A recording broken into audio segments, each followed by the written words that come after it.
This week on Arizona Illustrated, we introduce you to Jude Anderson.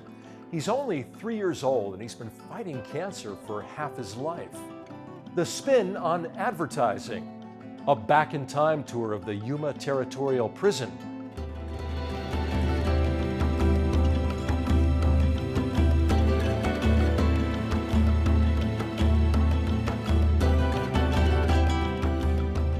Hello, I'm Tom McNamara, and welcome to Arizona Illustrated.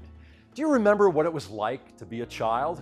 There's mystery and magic, monsters lurking in the closet, backyard forts to defend, and imaginary wars to fight.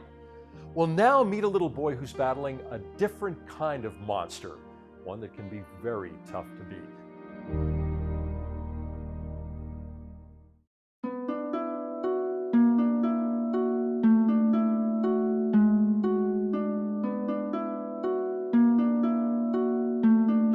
Jude, hey silly goose.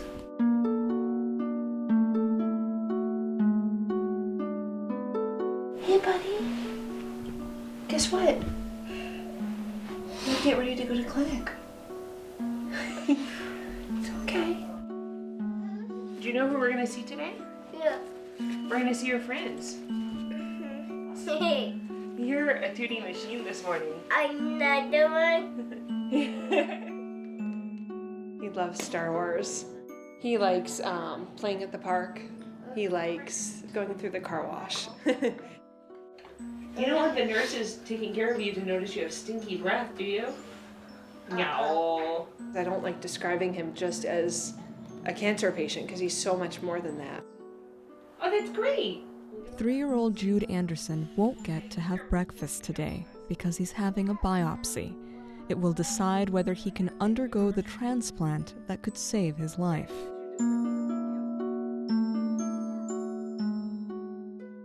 When I took him to the 18-month well-child checkup, the appointment was just about done. We were almost leaving, and I just said, "Oh, hey, can you check out his legs? They have some bruises. I just want to make sure he's not anemic or something." And the doctor looked at them, and then he felt Jude's stomach to feel his spleen and liver, because now that I know this, that when you have leukemia, it becomes enlarged and you can feel it. And he felt Jude's stomach and just looked at me like he was looking at a ghost. Okay, show me your hearts. All right, good job. Within hours, lab results confirmed that Jude had acute lymphoblastic leukemia, or ALL, one of the most common and fast-growing childhood cancers. The ALL cancer cells were crowding out his bone marrow, preventing it from making normal blood cells. He was admitted to the hospital that night. Within a day, he had already had his first surgery. He had his port placed that he gets chemo through. He already had his first treatments. It just all happened so fast. In many cases, ALL responds well to treatment. 90% of kids with low-risk ALL survive. I kind of clung to that of okay, most kids do okay, most kids do okay. Jude's gonna be okay. It's gonna be a bad chapter of our lives, but we'll get through this. That looks like your beak. But Jude isn't low risk. He relapsed, and the return of his cancer cells brought with it a higher risk that he could die. Somewhere between 30 to 50% survival for someone who has early relapse. He's a high-risk patient. There are times when it's why me out of all families? We did everything. We ate right. He has a good sleep routine. You just wonder why. To have a chance at a cure, Jude would need a bone marrow transplant. The problem was that Jude was even more special than anyone knew. He has a genetic abnormality where he has no perfect match out of the entire 22.5 million people in the bone marrow registry. So he needs to have a cord blood transplant where someone who is pregnant donated their baby's cord blood, and that's a match for Jude. All right. You all set, Jenna? Yeah. To prepare for the transplant, Jude would also need more chemotherapy. This time, he enrolled in a clinical trial of a drug called blinatumomab. It fed directly into his body from a pump he carried in a backpack every minute of the day. Every other day, he visited the hospital to change out the medicine.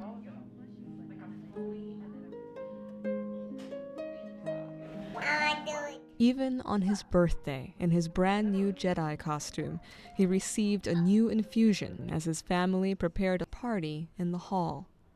Blinatumomab targets cancer cells more selectively, with fewer side effects, but it's not widely available because there's limited support for developing new treatments for childhood cancers.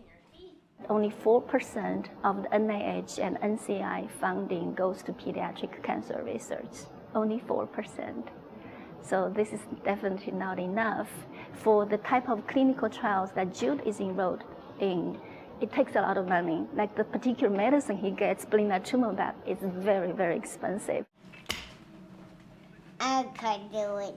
It's probably $30,000 per dose, and he gets 28 days continuous infusion for 2 blocks. We're lucky to have him being part of the study, but we are not able to enroll any more patients because the trial is closed for lack of funding.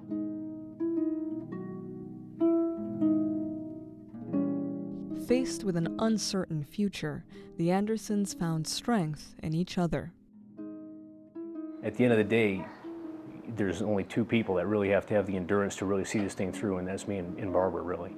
And so you have to keep that in mind and be there for one another, as well as kind of keep the rest of the daily life stuff going there. He needs his parents more than anything, and so for that, we need to be the best we can be for each other and for him. Happy birthday to you. A lot of it is Jude. This is like how silly he is, and I mean, even during the toughest of times, he still was silly and got excited about stuff, and I really draw a lot of strength from him, as crazy as that sounds, because I know he's so little, but he really, really just, it's hard to be down when you're around him. Ta-da! Ta-da! So you were chosen to fight the blood monsters. And, well, don't eat the Play-Doh. And let's see. Yes. Well, how does the rest of the story go? Tell me. Tell me, Mom. Okay. You were chosen to fight the blood monsters because you're brave and strong and silly. Those are 3 things that you need to be to fight the blood monsters. I really, really need your help. Uh-oh, Will you Jude. come out? Uh-oh, dude. Jude, you better go. I really need your help.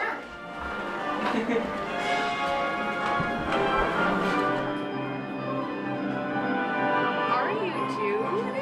Hi, Jude. Go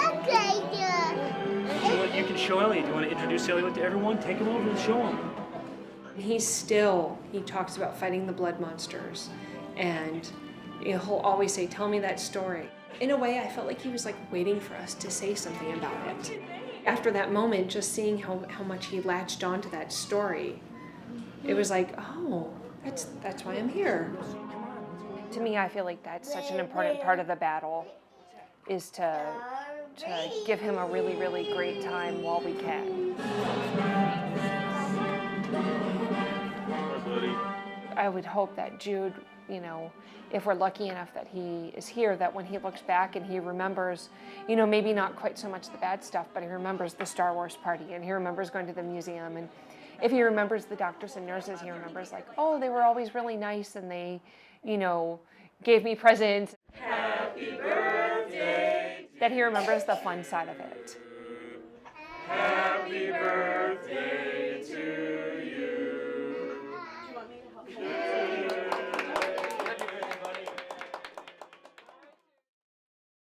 How old are you, Jude? You 3 already? On the day of his biopsy, One, Jude is 2, sleepy 3. but ready. If the procedure reveals no cancer cells, he'll be okayed to travel to Minnesota for his transplant. Sometimes with the blood monsters, to fight them, you have to take medicine. And what does it make you feel? Yagi. Kind of yucky, huh?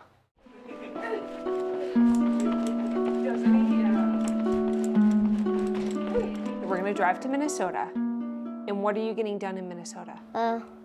Tell me. You're gonna get reinforcements in your fight. Do you remember what reinforcements are? Yeah. They're extra soldiers that come in to help in your fight. Who's that? Who's that? Well, they're blood monster soldiers. Why that by myself? Well, because they're gonna help you with your fight.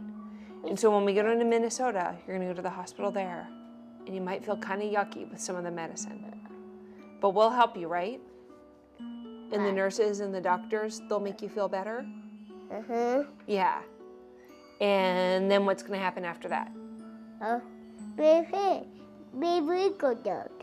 He's gonna be regular Jude. Hi,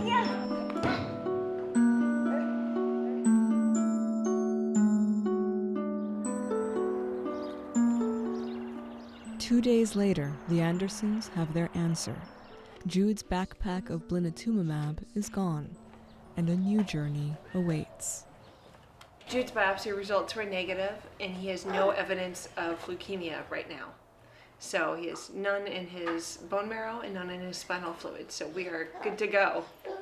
Is that exciting? Oh my gosh, yay! Yay! That means that we can leave for Minnesota. Hi! Do you know what today is? Yeah. What's today? My Minnesota Day. Everything is on hold.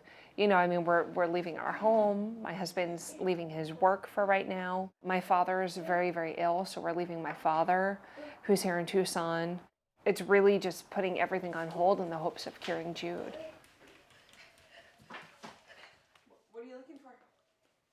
Before the relapse, I always thought that I wanted him to go to college, and I thought maybe someday he would be a nurse or a doctor and go into oncology. But really, since the relapse, I mean, to me, I feel like I don't really look much further than the next couple months. Right now, my hope is to come back to Tucson as a family, as 4 of us. Beyond that, I mean, I just always think about him walking into kindergarten on that first day. That would mean so much. I mean, that would mean he's healthy enough to go to kindergarten. That would mean he's still alive. So right now, that's kind of the furthest that I allow myself to think. And from there, we'll see.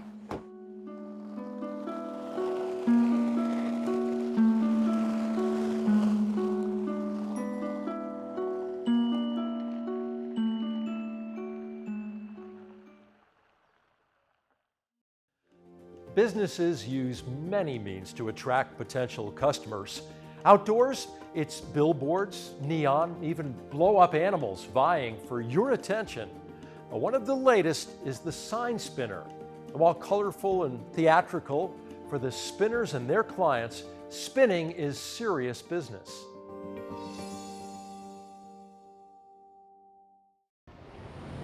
I always say the best time to hydrate for today was yesterday. This heat can kill you, so you gotta beat the heat.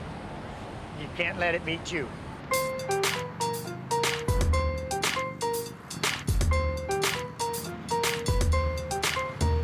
In advertising, it's really important to grab people's attention so that you can give them your message.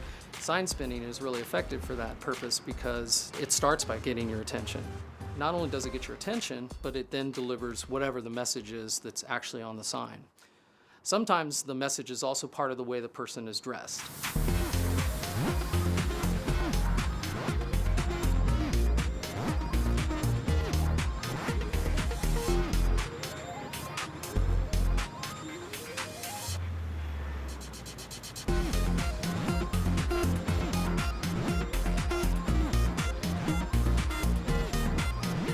Not only will it grab your attention and cause your eye to pull over to see what they're doing, but you're also more likely to watch them for an extended period of time. What are they going to do next?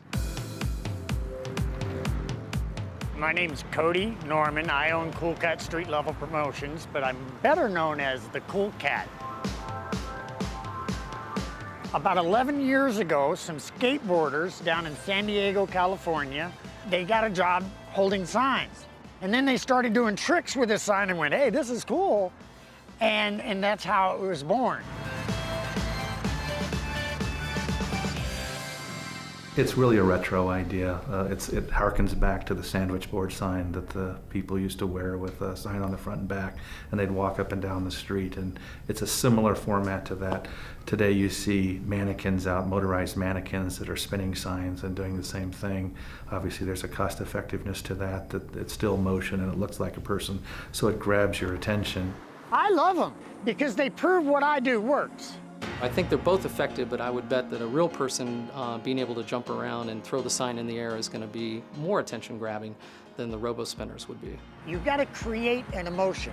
Well, my emotion that I evoke is a smile and a thank you, and you have a great day. And I'm going to give you every ounce of me that I have, and that shows in my performance.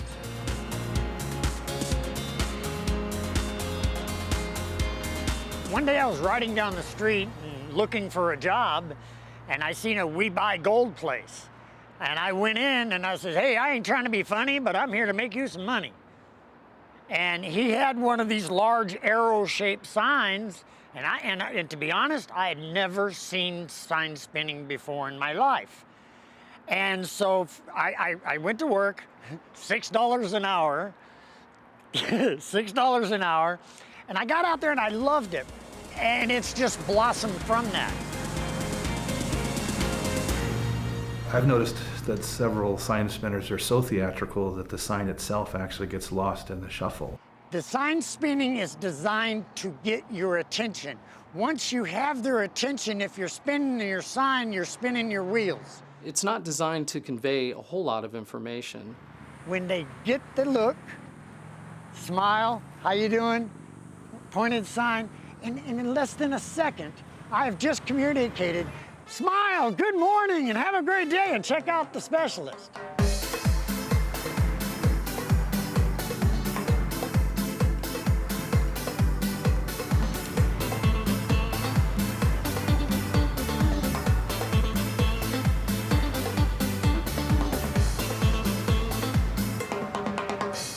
Are they effective? Do they get people to stop, pull off the road, pull in, buy something? Advertising is about impressions. And I don't know what an impression is the number of people that actually see the advertising and have it make an impression on their mind. They may not act on that sign spinner that day, but over a period of time, it might build up into a meaningful impression. The secret to sign spinning, in my opinion, guerrilla marketing, is to make you talk about me. I call it dinner table advertising. When they see the cool cat, they get home at the dinner table, they talking about that cool cat. And when they talk about the cool cat, oh, I seen him doing it for so-and-so. I seen him over at so-and-so again. It's a form of marketing that creates buzz and viral marketing as well. And if you can do that, if you can get people to use your slogan or talk about your product in a positive way and then post it on their social media, you've won the game.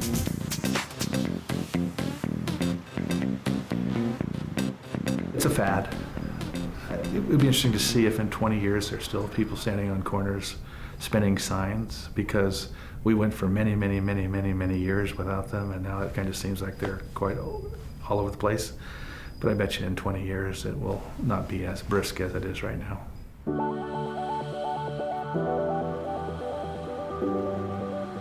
Most of my clients are long-term. I'm there every week at the same time, 3 hours a day. You know, right now I'm doing 5 clients this week in 8 different locations. I believe that barring injury, there is no time limit, because I truly believe that it's not all about the spin. I put a smile on my face. I forget all of my problems, no matter how insurmountable they are. The moment I step on the corner, I turn on the tunes, and you get the first smile, my frown's gone. Like what you see on Arizona Illustrated? Visit our webpage at azpm.org to watch and share videos from this episode. You'll also find stories from future programs, an easy way to submit your own story idea, an archive of past episodes of Arizona Illustrated, and you'll find everything you need to stay connected with public broadcasting in Southern Arizona. azpm.org. There's a place in Yuma where visitors can walk in the footsteps of some of the most dangerous and infamous of Arizona's past. A place that, despite its national nickname of the Hellhole, was actually thought to be humane for its time. An ominous place of stone, iron, and concrete, the Yuma Territorial Prison.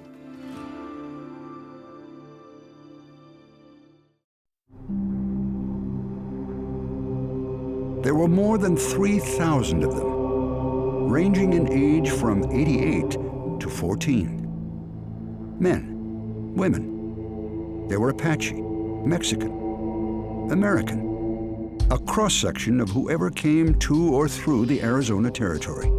They were different in many ways, and similar in one. They were all inmates at the Yuma Territorial Prison. The Yuma Territorial Prison operated for 33 years, from 1876 to 1909. It was established mainly because all the county jails in the territory were very unsafe. It was easy for people to break out. The prison opened its doors on July 1st, 1876. Its first inmates were the prisoners who built it. Built on and into a hard rock cliff at the conjunction of the Gila and Colorado rivers, the budding town of Yuma lay to the west, and miles of barren, harsh desert to the south. The Yuma Territorial Prison was known by the local people in town as the country club on the Colorado River, and yet the convicts referred to it as the hellhole. And it depending, I guess, on what side of the wall you were standing on. For most of the townspeople, they looked up at the hill, they saw the Territorial Prison. By 1885, it had electricity, it had blowers that blew air into the east cell block area. They had a hospital. And their hospital was quite modern for its time. These guys even had dental help. It offered a prison library. The prisoners were taught reading, writing, arithmetic, Spanish language, German language, and music. And they formed a little band, too. But once they were locked up in the evenings, there were 6 men to a cell, 1 bucket that was used as a bathroom. They had those large sewer roaches running all over the place, and basically it stank. It was dirty. Men took a bath only once a week. There was also lice and other conditions, bed bugs. So it depended, like I say, on which side of the wall you were on. It could be either a country club or it could be the hellhole. Reasons for being sent to the Yuma Territorial Prison were as varied as the prisoners' backgrounds. Crimes varied anywhere from murder, theft, embezzlement, forgeries. We had one man sent to prison for seduction under the promise of marriage. They were in here for polygamy, but they were also in here for adultery. And some of these men did not learn their lesson because we had a number of repeat offenders here. Behind every prisoner was a story, some humorous, some bloody. There was R.L. McDonald. Sent to prison for embezzlement, he became a bookkeeper of the prisoners' accounts and stole $130. Buckskin Frank Leslie had a habit of shooting at his girlfriends, was sent to Yuma, and became a model prisoner. And I think one of our local newspapers, they did an article on him. Some lady in California, San Francisco, read it and fell in love with him, and eventually he wound up marrying her. There were 29 women sentenced to Yuma, including 16-year-old Maria Moreno, who shot her brother after he complained about the way she was dancing. By far the most famous was Pearl Hart. She and her partner, Joe Boot, committed the last stagecoach robbery in Arizona. They robbed the Globe stage, and they were very inept as robbers. They were caught very quickly. Joe Boot, sentenced to 30 years, would escape. Pearl Hart, after being tried twice, was given 5. She was made famous by embellished newspaper stories, and following her release, tried her hand at acting. Evidently, she was as bad an actor as a thief, and quickly faded from history. The prison had strict rules. Making weapons, gambling, and fighting were prohibited, as was littering and failing to bathe. Those who broke the rules could be forced to wear the ball and chain. More serious offenders would be sent to the dark cell. Now the dark cell basically is an excavation in the hillside. It's about 15 feet by 15 feet, and in the center of the room there's a cage. And they didn't care how many guys got in trouble. They'd keep pushing them in there until they were too crowded. There's iron rings on 2 corners. They'd run them inside the cage around your ankles while you were in the dark cell. Complete dark other than a light that comes in from a vent. They were given bread and water, no toilet to go in, no bedding to sleep on, and usually in their underwear.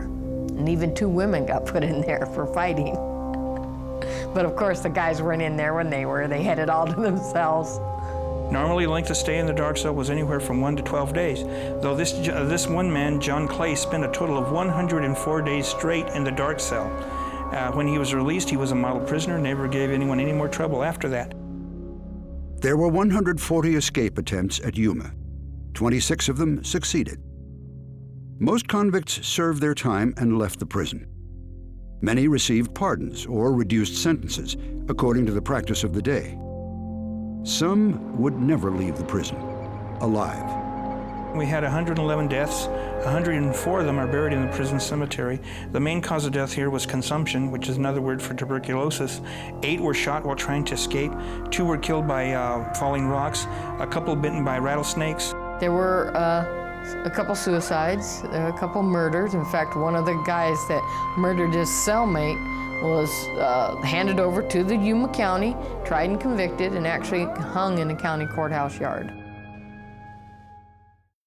By 1909, overcrowding at the prison forced its closure. On September 15th of that year, the last convict left Yuma for the new territorial prison in Florence. The institution was closed, but its history was far from over. Over the decades, it would serve as the local high school, shelter for homeless during the Depression, and even a movie location. Floods, theft, railroad expansion, and the building of the ocean-to-ocean highway destroyed sections of the prison. In 1939, some townspeople took notice. Yuma saw that they had something here to save, so they started working on it, and by 1941, the museum was put up. And it operated for a museum for about 20 years until 1961, when the Yuma Territorial Prison became the 3rd Arizona State Parks. And we've been trying to, tell the history and save it ever since. For 33 years, the walls of the Yuma Territorial Prison restrained those who broke the law. Today, they welcome those who seek to walk in their footsteps. Thank you so much for watching Arizona Illustrated. Next week, monsoon season brings rain, lightning, and an abundance of life. Harvesting mesquite. We take a tour of Bisbee's buildings, and our favorite place, the Cushing Street Bar Courtyard. I'm Tom McNamara. We'll see you next week.